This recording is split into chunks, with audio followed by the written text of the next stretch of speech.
Today I'm carving my first real pumpkin of the year. I'm going to be working from a picture I've found.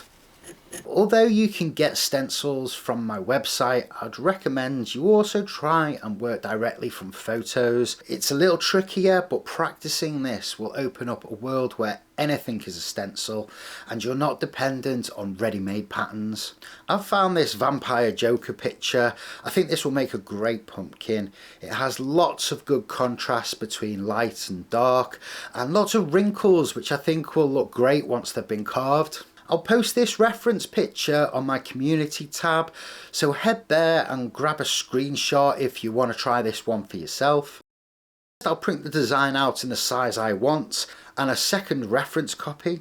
I'm going to use transfer paper to get the design onto the pumpkin, but you can check out this video, which I've also linked below, for a few different ways to get the designs onto your pumpkin.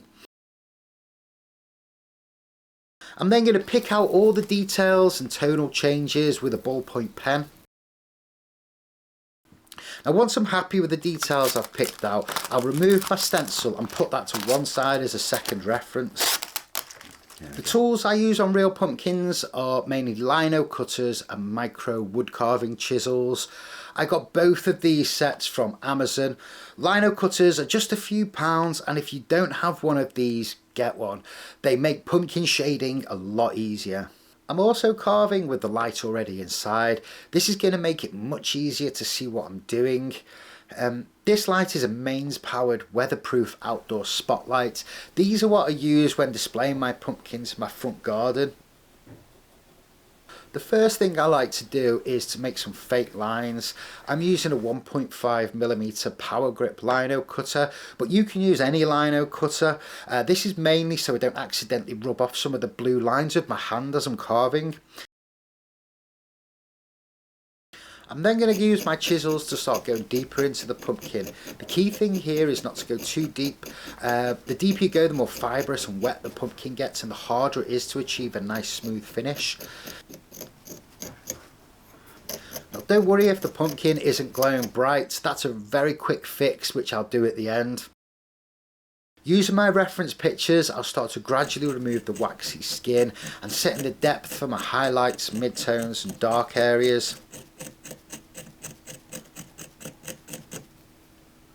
The biggest mistake I made when I first started pumpkin shading is going too deep into the pumpkin. The deepest part on this one is no more than 10mm, if not less.